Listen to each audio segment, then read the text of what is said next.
السلام عليكم ورحمة الله تعالى وبركاته. أسعد الله أوقاتكم بكل خير. كنرحب بالجميع وكنتمنى إن شاء الله تكونوا في أحسن الأحوال وانتم كتشاهدوا هذا الفيديو. اليوم كنقترح لكم غرزة شتوية سهلة جدا بسيطة كذلك، عندها عدة استعمالات ممتازة جدا لعمل البطانيات. نخليكم مع الشرح بالتفصيل وفرجة ممتعة. على بركة الله غادي نشتغل بخيط صوف متوسط السمك وبكروشي رقم 3 ملم. كنعمل عقدة البداية وكنشتغل سلسلة يكون عدد سلاسلها من مضاعفة العدد 4.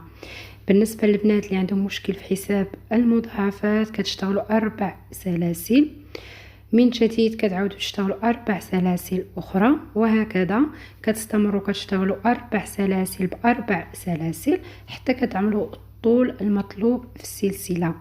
من بعد ما كنشتغلوا سلسله البدايه في السطر الاول كنرتفع ب3 سلاسل مثابه اول عمود، كناخذ لفه كنرجع للسلسله الثالثه كنشتغل غرزه عمود ثانيه، غرزة عمود الثالثة في السلسلة الموالية، الرابعة في السلسلة الموالية، ونستمر في السطر الأول في كل سلسلة كنشتغل غرزة عمود.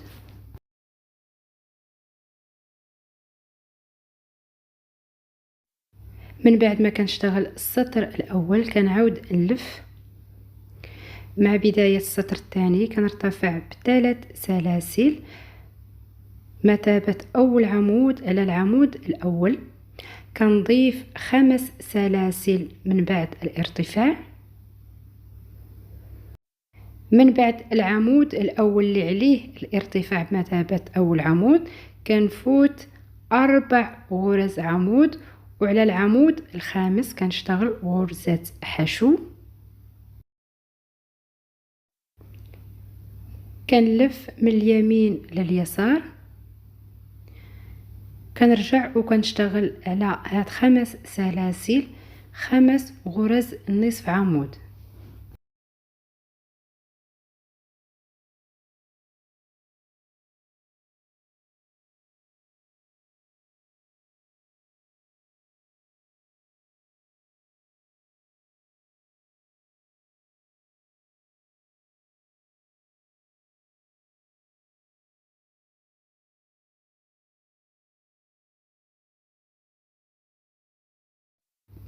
من بعد ما اشتغلت على 5 سلاسل 5 غرز نصف عمود كنعاود نلف من اليسار لليمين في هذا الاتجاه، كناخذ لفه كنرجع وكنشتغل على 4 غرز عمود اللي فت. العمود الاول عليه الارتفاع بمثابه اول عمود، مباشره على العمود الثاني اللي هو اول عمود من هاد 4 غرز عمود اللي فت كنشتغل عليه غرزه عمود، غرزة عمود على العمود الثاني اللي فت، غرزة عمود على العمود الثالث اللي فت، غرزة عمود على العمود الرابع. غادي نحصل على هذا الشكل وغادي نبقى نكرر في هذه الخطوات. كنعاود نرتفع ب5 سلاسل، كنعاود نفوت 4 غرز عمود، اول عمود هو اخر عمود اشتغلت فيه غرزة حشو كنحسب 4 غرز عمود به كنفوتهم، وفي العمود الخامس كنشتغل غرزة حشو، كنعاود نلف من اليمين لليسار، كنرجع وكنشتغل على هاد 5 سلاسل 5 غرز نصف عمود.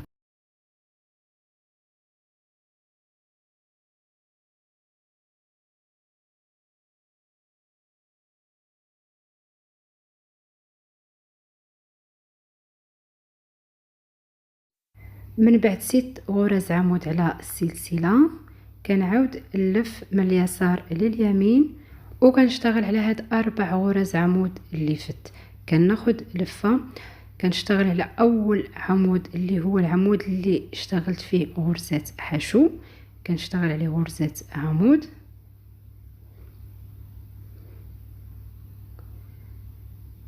غرزة عمود على العمود الثاني اللي فت، على العمود الثالث كذلك، وعلى العمود الرابع.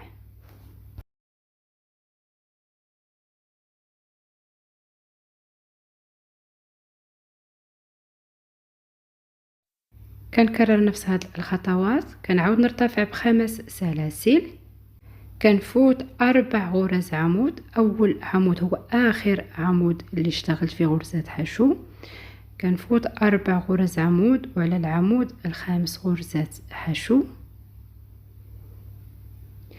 كنعاود نلف من اليمين لليسار، كنرجع وكنشتغل على السلسلة 5 غرز نصف عمود.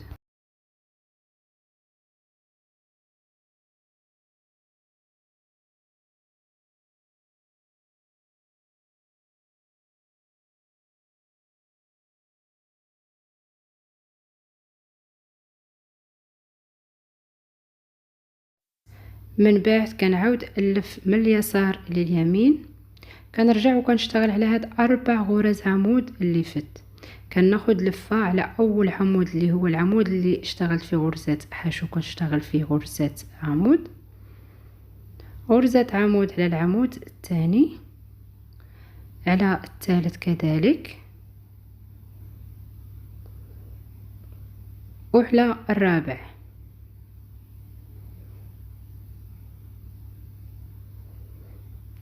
وكنكرر نفس هاد الخطوات على طول السطر. كنعاود نرتفع ب5 سلاسل،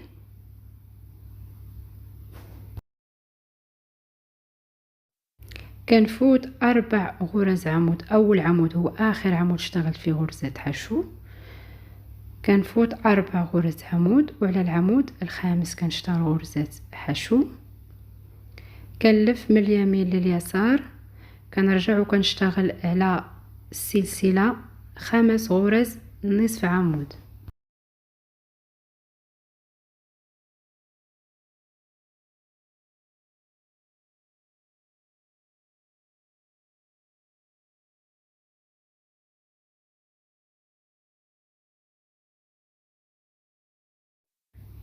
كنعاود نلف من اليسار لليمين، كنرجع وكنشتغل على 4 غرز عمود اللي فت. على العمود الاول اللي هو العمود اللي اشتغلت فيه غرزة حشو كنشتغل غرزة عمود، على الثاني، على الثالث، وعلى الرابع. وغادي تبقاو مستمرين بهاد الخطوات على طول السطر. في نهاية السطر اخر حشو كنشتغلوا على الارتفاع اللي هو العمود الاخير في السطر، كناخد لفة وكنشتغل فيه كذلك غرزة عمود. بديت السطر بغرزة عمود اللي هو الارتفاع، وكنهيه بغرزة عمود.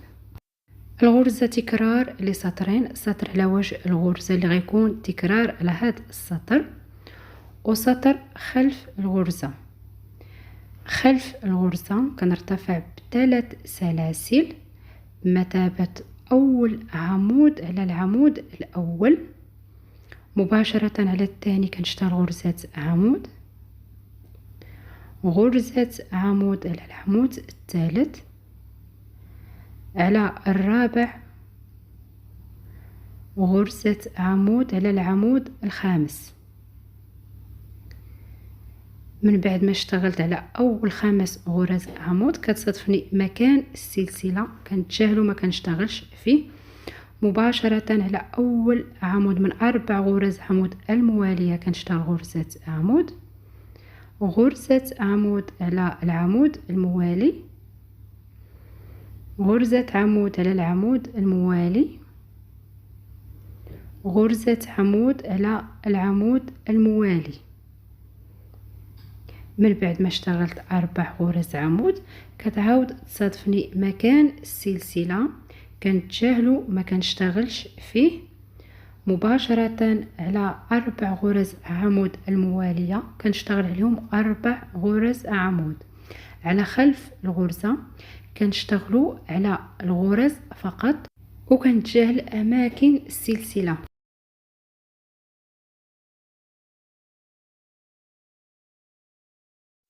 من بعد ما كنشتغل على 4 غرز عمود كتصادفني مكان السلسله كنتجاهلو ما كنشتغلش فيه، وكنمر الاربع غرز عمود المواليه كنشتغل عليهم 4 غرز عمود، وهكذا على طول السطر خلف الغرزه. هاد السطر هو اللي غادي يبقى يتعاود ويتكرر.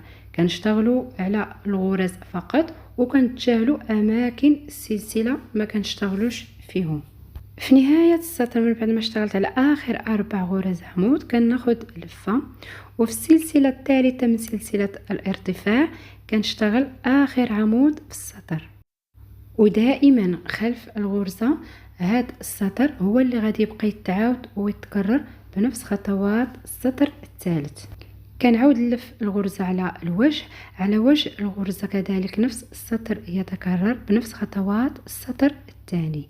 مع بداية السطر كنرتفع ب3 سلاسل مثابة أول عمود على العمود الأول، كنضيف 5 سلاسل وبنفس خطوات السطر الثاني كنفوت 4 غرز عمود من بعد العمود الأول اللي عليه الارتفاع، وعلى العمود الخامس اللي غيكون أول عمود من 4 غرز عمود الموالية. هاد العمود كنشتغل غرزات حشو، كنعاود نلف من اليمين لليسار،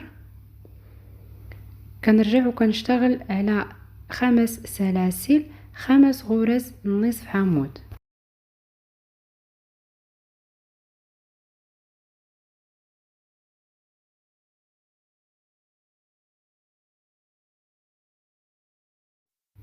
كنعاود نلف من اليسار لليمين في هذا الاتجاه، كناخد لفة، كنرجع وكنشتغل على 4 غرز عمود اللي فت مباشرة على العمود الثاني اللي هو أول عمود فت كنشتغل غرزات عمود،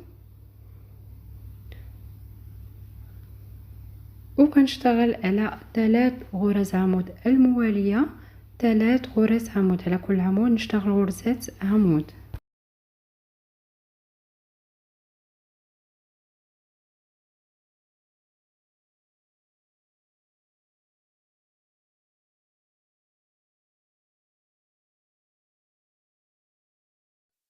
ونكمل السطر ديالي بهاد الخطوات. كنعاود نرتفع ب5 سلاسل، كنفوت 4 غرز عمود. اول عمود هو اخر عمود اشتغلت فيه غرزة حشو، كنفوتو العمود الثاني الثالث الرابع مباشرة على العمود الخامس اللي غيكون اول عمود من 4 غرز عمود الموالية. كنشتغل غرزات حشو، كنلف من اليمين لليسار، كنرجع وكنشتغل على السلسلة 5 غرز نصف عمود.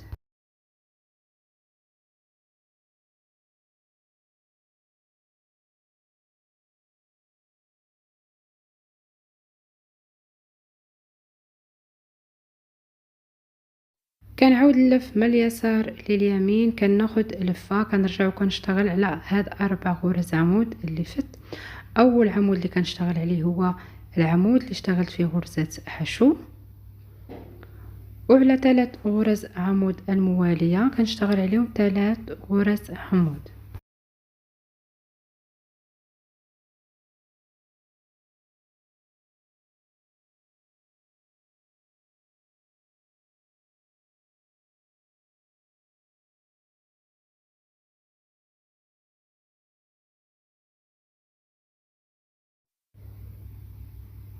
وغادي نكرر هاد الخطوات على طول السطر. كنعاود نرتفع ب5 سلاسل، كنفوت 4 غرز عمود. اول عمود هو العمود اللي اشتغلت في اخر غرزة حشو مباشرة على العمود الخامس اللي غيكون اول عمود من 4 غرز عمود الموالية كنشتغل غرزات حشو. كنعاود نلف من اليمين لليسار، كنرجع وكنشتغل على السلسلة 5 غرز نصف عمود.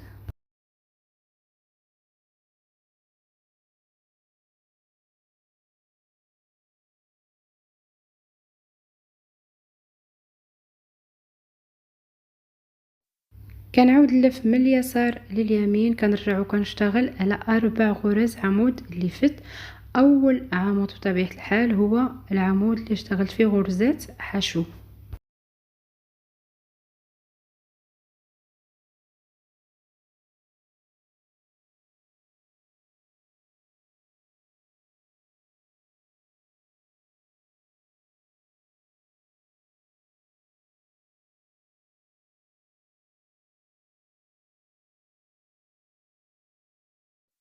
وغادي تستمروا بهاد الخطوات على طول السطر. اخر حشو كتشتغلوا على اخر عمود اللي هو الارتفاع، وعليه كذلك كتشتغلوا اخر غرزة عمود في السطر على وجه الغرزة. دائما هاد الخطوات هي اللي غتبقى تعاود وتكرر، نفس السطر يتكرر على وجه الغرزة بنفس خطوات السطر الثاني والسطر الرابع.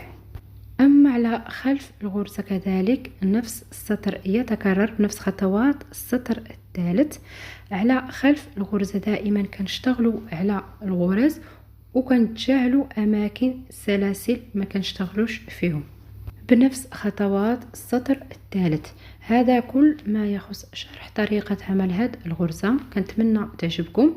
دمتم في رعاية الله، والسلام عليكم ورحمة الله تعالى وبركاته. إلى فيديو قادم بحول الله.